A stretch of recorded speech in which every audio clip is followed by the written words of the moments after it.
நீங்கள் பார்த்துக் கொண்டிருப்பது உங்கள் விஜய். ஜிஆர்டி ஜுவல்லர்ஸ் வழங்கும் மார்கழி வைபவம் குட்னஸ் பார்ட்னர் ஆரோக்கியா மில்க் எனும் மகத்தான நிகழ்ச்சியின் 18ஆம் நாள் திருவிழாவிற்குள் உங்களை அழைத்துச் செல்வதில் பெருமகிழ்ச்சி அடைகிறோம். நமது அரசாங்க சின்னமான ஆண்டாள் அவதரித்த ஸ்ரீவில்லிபுத்தூரின் ராஜகோபுரத்தின் சிறப்பு தொகுப்பை கண்டு களிக்கலாமா?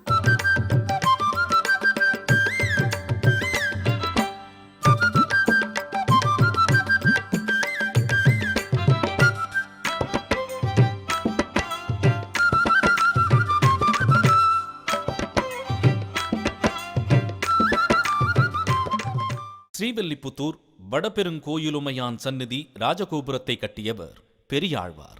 11 நிலைகள் 11 கலசங்களுடன் இருக்கும் இக்கோபுரத்தின் உயரம் 196 அடி. பெரியாழ்வார் காலத்தில் ஒரு ரூபாய்க்கு 196 காசுகள் மதிப்பு கொண்டதாக திகழ்ந்ததாம். இதனை கருத்தில் கொண்டே அவர் இந்த உயரத்தில் கோபுரம் கட்டியதாக சொல்லப்பட்டு வருகின்றது.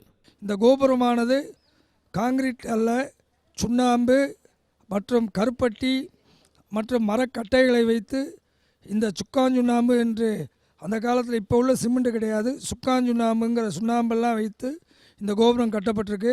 இந்த கோபுரத்தினுடைய அஸ்திவாரம் 14 அடிக்கு கீழே தான் இந்த கோபுரம் இன்றைக்கு நின்றுருக்கு. இந்த கோபுரத்தினுடைய வரலாறு சுமார் 1800 வருஷம் பாண்டியர் காலத்தில் கட்டப்பட்ட கோவில். இக்கோபுரத்தை பற்றி கம்பர் திருக்கோபுரத்துக்கிணையாம் பொன்மேரு சிகரம் என்று மேருமலை சிகரத்துக்கு நிகராக குறிப்பிட்டு பாடியுள்ளார். பொதுவாக அனைத்து ஆலயங்களிலும் கோபுரத்தில் சுவாமிகளின் அவதார திருவுருவம் சிற்ப வடிவில் உருவாக்கப்பட்டிருக்கும். ஆனால் பெரியாழ்வார் இக்கோபுரத்தை கட்டிய போது சிற்பங்கள் எதுவும் அமைக்கவில்லை. சிற்ப வடிவம் எதுவும் இல்லாமல் தமிழர்களின் கட்டடக்கலையை எடுத்துரைக்கும் விதமாக அமைந்திருப்பதால் இக்கோபுரம் தமிழக அரசின் சின்னத்தில் இடம் பிடிக்க வைத்திருக்கிறது என்று கூறுகின்றனர். இது வடபத்ரசாயிக்கு உகந்த கோபுரம். இந்த கோபுரத்துக்குள்ள ஆண்டாளை பற்றி கம்பநாட்டாழ்வார்னு ஒருத்தர் சிறப்பாக எழுதியிருக்கிறது இந்த கோபுரத்துக்குள்ள பதிச்சிருக்காங்க. இந்த கோபுரத்தில் வேற எந்த சிற்பங்களுமே கிடையாது, துவாரபாலகர்களை தவிர. துவாரபாலகர்கள் காவல் தெய்வம், அதனால வேற எந்த சிற்பங்களுமே கிடையாது. இத்தனை சிறப்புகள் இருக்கனால இதை தமிழ்நாட்டோட சின்னமாக அறிவிச்சிருக்காங்க. ஆண்டாளின் திருக்கரங்களில் அழகாய் காட்சியளிக்கிறது கிளி. அந்த கிளி செய்யும் முறை இதோ உங்கள் பார்வைக்கு.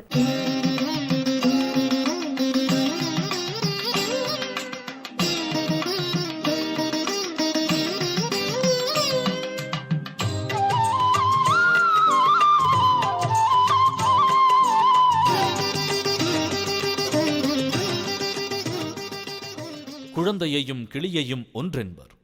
ஏனெனில் இருவருமே சொன்னதையே திரும்ப திரும்ப கூறுவர். கண்ணனை மணக்க விரும்பிய தகவலை சொல்ல கிளியை தூது அனுப்பினாள் ஆண்டாள். இத்தலத்தில் ஆண்டாளின் கையில் கொடுப்பதற்காக தினமும் இலைகளால் கிளி செய்யப்படுகின்றது. திருவாடிபூரத்தில் ஜெகத்துதித்த ஆண்டாள் ரெங்கநாதர் மேலே நாயகனா அடையணுங்கிறதுக்காண்டி பெருமாள் மேலே பக்தி பண்ணி பாமாலையை பாடி பூமாலையை சூடி கொடுத்த ஆண்டாள் இந்த கிளியையும் தூதுறா. இந்த கிளியை பாரம்பரியமான ஸ்ரீ சாத்தாத ஸ்ரீ வைஷ்ணவ குரு பரம்பரையில் பிறந்தவர் ராமன் என்பவர். அவர் ஒரு ஓரான் முன் வாரிசில் இந்த கைங்கரியத்தை பண்ணி கொண்டு வருகிறார். இந்த கிளிக்கு வேண்டிய திரவியங்கள் 6 விதமான ஜாமான்கள். மாதுளம்பூ, காக்கா பொன், சுக்காம்பாறையில் இருந்து எடுக்கக்கூடிய பொன் தான் கண்ணால் செய்யக்கூடியது. அடுத்தபடியாக அரளி இலை, செவ்வரளி, வெள்ளரளி 2 இலைகளையும் வைத்து ரெக்கையாக சாத்தப்படுகிறது இந்த கிளி. அதுக்கு அடுத்த அப்படியே வாழை இலையில் உள்ள தோகைகள், இந்த தோகைகளை வச்சு சருகு என்று சொல்லக்கூடிய பருவத்திலே வாழநாறு என்று இயற்கையான ஜாமான்களை வைத்து உருவம் பகுந்து அந்த உருவத்துக்கு மேல் 7 கிழங்கு, கப்பக்கிழங்குன்னு சொல்லக்கூடிய திரவியமான பூமியிலிருந்து விளையக்கூடிய கிழங்கில் இருந்து எடுக்கக்கூடிய இலையை எடுத்து மேலையாக ரெக்கையாக பரத்தப்படுகிறார்கள். இக்கிளியை குறிப்பிட்ட தொன்று தொட்ட கிளிக்கட்டிராமன் பரம்பரை வம்சத்தினர் மட்டுமே காலம் காலமாக செய்து வருவது மிகவும் சிறப்புமிக்க ஒன்றாகும். பெரியப்பா இதை எனக்கு சொல்லிக் கொடுத்தாரு. 1 வருஷ காலமாக எனக்கு சொல்லிக் கொடுத்ததுனால அந்த கலையை படித்து இப்போ தாயார் கைங்கரியம் பண்ணிட்டு இருக்கேன். இப்போ கிட்டத்தட்ட 21 வருஷமாக நான் செஞ்சுட்டு இருக்கேன். இது 250 வருஷத்துக்கு முன்னாலேயே பிடித்து 6வது தலைமுறை எனக்கு நடக்கிறது. மரவள்ளிக்கிழங்கின் இலையை உடலில் தோல் பகுதியாகவும், மாதுளம் பிஞ்சி பூவை கிளியின் அலகு என்ற பகுதிக்கும், வாழை சருகினை உடற்பகுதியாகவும் காக்கை பொன் என்ற ஒன்றினை கண்ணாகவும் வைத்து இக்கிளி செய்யப்படுகிறது.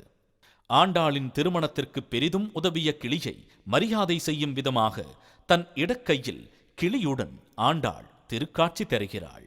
இக்கிளி மறுநாள் காலை வரை ஆண்டாளின் கையில் இருக்கும். பின்னர் இந்த கிளியானது ஆண்டாளை தரிசிக்க வரும் பக்தர்களில் ஒருவருக்கு கொடுக்கப்பட்டுவிடும். பசுமை நிறைந்த மார்கழி வைபவம் நிகழ்ச்சியில் அடுத்து நாம் காணவிருப்பது சென்னையின் அதிசயம், அது கிளிகளின் சரணாலயம்.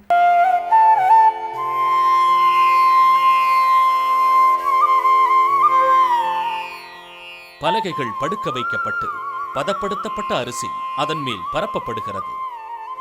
இது எதற்காக?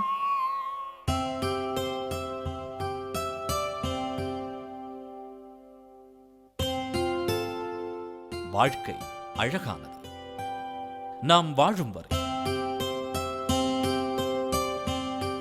மீனாட்சி அம்மனிடமும் சூடிக் கொடுத்த சுடர்கொடி ஆண்டாளிடமும் தனக்கென தனி இடம் பிடித்திருப்பது பச்சை கிளிகள்.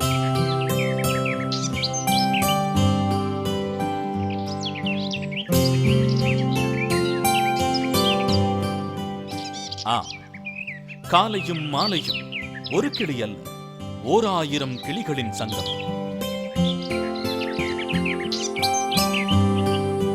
கிளிகள் பல மைல்கள் கடந்து வருகின்றன, தமக்கு தேவையான உணவை பெறுகின்றன.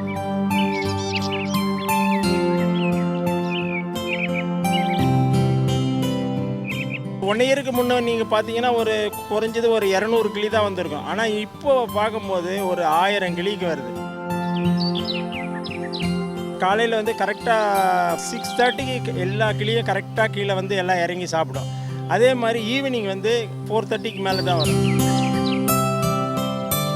மினி ஒரு வேடந்தாங்கல் மாதிரி இங்கே வந்து ஒரு பைக்ராப்ஸ் ரோட்டில் ராயப்பேட்டையில் இவ்வளோ பெரிய கூட்டம் இருக்கிறது பார்க்கும்போது இவ்வளோ கிளிகள் எப்படி வருது, எங்கேருந்து வருது, எல்லாருக்குமே ஒரு ஆச்சரியம். ஒரு 1000 கிளிகளுக்கு நமக்கு வந்து இப்போ தீனி போட்டு சாப்பாடு போடுறோம் போது அது ஒரு சந்தோஷம்தான். கருணை உள்ளத்தின் உணர்வை நாம் பேசினாலும் பேசாவிட்டாலும் இந்த கிளிகள் பேசும்.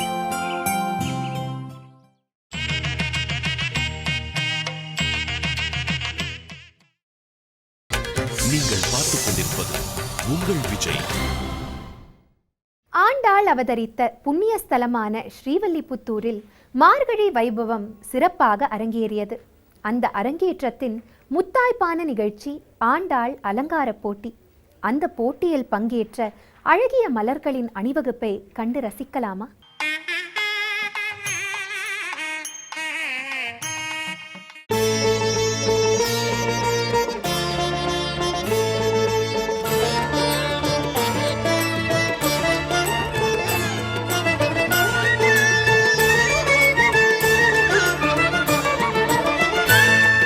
மழலைகள் அலங்காரம் செய்யப்பட்டு மாதவனாகவும் ஆண்டாளாகவும் தோன்றும் கண்கொள்ளா காட்சி.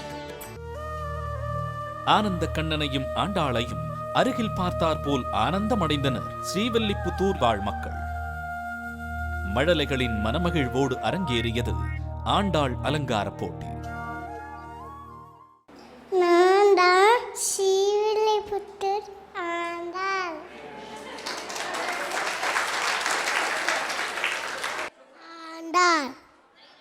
அப்பா பேர் பெரியாழ்வாள். என்ன ஊர்? ஸ்ரீவில்லிபுத்தூர். நன்றி, வணக்கம்.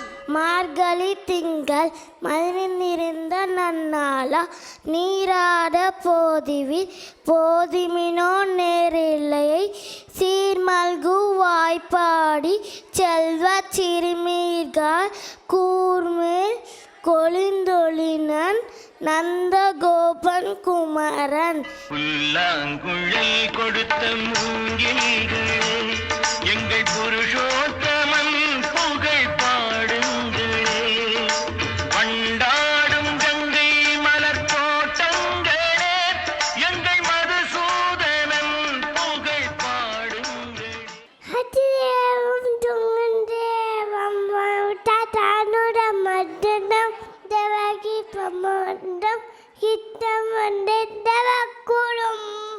அல்லல் விதைத்த பெருமானே ஆயற்பா விநாயகர் நம்பி விஷ்ணு சித்தன் மெய்யன் கோதை.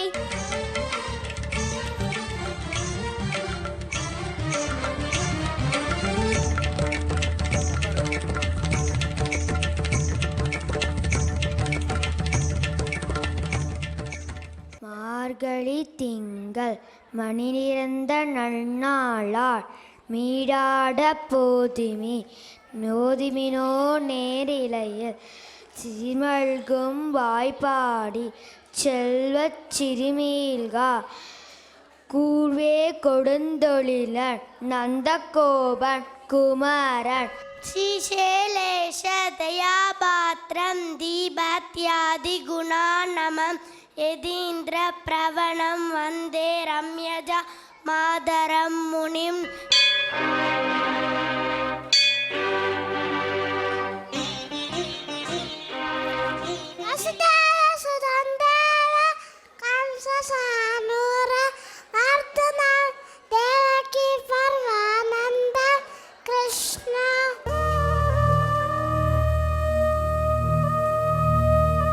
மழலைகளின் சிரிப்பில்தான் என்னே மாதவனின் அழகு.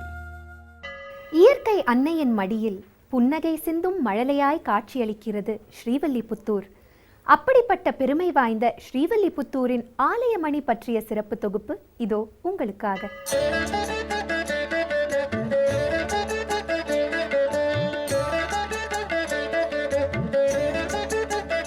விருதுநகர் மாவட்டம் வில்லிபுத்தூர் என்று அழைக்கப்பட்ட ஸ்ரீவில்லிபுத்தூரில் சுமார் 2000 வருடங்கள் பழமைமிக்க திருக்கோவிலாகவும் கோதை நாச்சியார் என்ற ஸ்ரீ ஆண்டாள் தாயாராக வடபத்திரசாயி ரங்கமன்னார் மூலவராகவும் வீற்றிருப்பது இங்கு மட்டுமே.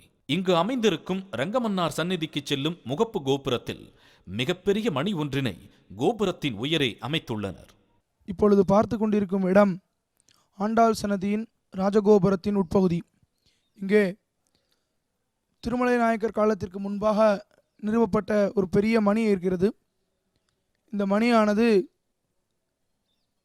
மிகவும் சப்தத்துடன் ஒலி எழுப்பும் வகையில் அமைக்கப்பட்டுள்ளது. அக்காலத்தில் இக்கோவிலில் பூஜையின் போது இம்மணியை ஒலிக்கச் செய்வார்களாம். இதன் ஒலியானது சுமார் 1 கிலோமீட்டர் வரை செல்லும். பின்னர் மற்றொரு இடத்தில் அமைக்கப்பட்ட அந்த மண்டபத்தில் இருந்து மற்றொரு மணியை ஒலிக்கச் செய்வார்கள். இப்படி மதுரை வரை ஒவ்வொரு கிலோமீட்டராக எட்டி முடிவில் மதுரை மன்னருக்கு தெரியப்படுத்த அதன் பின்னரே அவர் உணவு உட்கொள்வார் என சொல்லப்படுகிறது. ஆண்டாள் அர்த்தஜாமத்தில் அரவணை பிரசாதம் நைவேத்தியம் ஆனது பிறகே திருமலை நாயக்கர் இரவு உணவு உண்பதை வழக்கமாக வைத்திருந்தார். அதனாலே ஸ்ரீவில்லிபுத்தூரிலிருந்து தொடங்கி மதுரை அவர் அரண்மனை வரை இதேபோல் மணிகளை நிறுவி ஆண்டாள் அர்த்தஜாமம் ஆனவுடன் அவர் இரவு உணவு உண்றார். இந்த மணியை நேரடியாக அதன் நாக்கின் மூலமாக அடிக்காமல் மணி எங்கு பொருத்தப்பட்டுள்ளதோ அதற்கு ஒரு சக்கரம் அமைத்து அந்த சக்கரத்திலிருந்து இரண்டாவதாக ஒரு சக்கரம் அமைத்து அதிலிருந்து கிட்டத்தட்ட 40 அடி கீழாக கயிறு தொங்கவிடப்பட்டிருக்கிறது. அந்த கயிறை பிடித்து இழுத்தவுடன் அந்த மணி மாட்டியுள்ள கம்பியானது இங்கும் அங்கும் ஆடும் பொழுது அந்த மணியிலிருந்து ஓசை எழும். தற்போது ஸ்ரீவில்லிபுத்தூர் கோவிலில் மட்டுமே இம்மணி காணப்படுகிறது. ஏனைய இடங்களில் மணி நிறுவிய மண்டபம் மட்டுமே காட்சியாக அமைந்துள்ளது. மார்கழி வைபவம் நிகழ்ச்சியின் 18ஆம் நாள் திருவிழாவில் அடுத்து நாம் காணவிருப்பது திருப்பாவை பகுதி.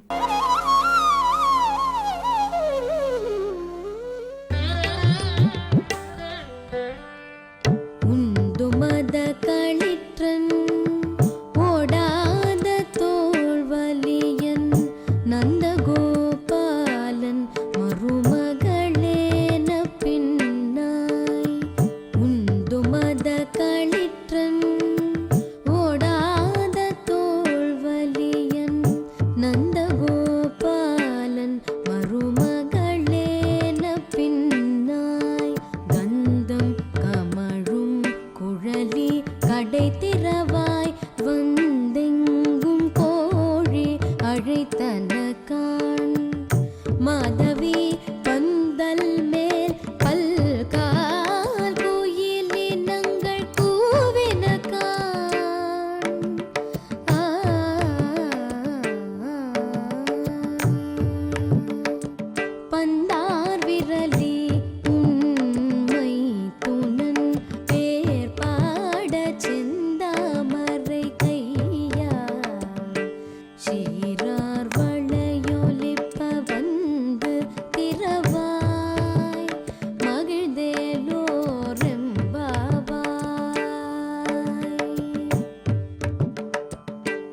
ஜிஆர்டி ஜுவல்லர்ஸ் வழங்கும் மார்கழி வைபவம் குட்னஸ் பார்ட்னர் ஆரோக்கியா மில்க் எனும் நிகழ்ச்சி உங்களுக்கு ஒரு மகத்தான அனுபவமாக இருந்திருக்கும் என்ற அசைக்க முடியாத நம்பிக்கையுடன் மீண்டும் நாளை மார்கழி வைபவம் நிகழ்ச்சியில் உங்களை சந்திக்கும் வரை உங்களிடமிருந்து விடைபெறுவது கிருத்திகா சுர்ஜித்.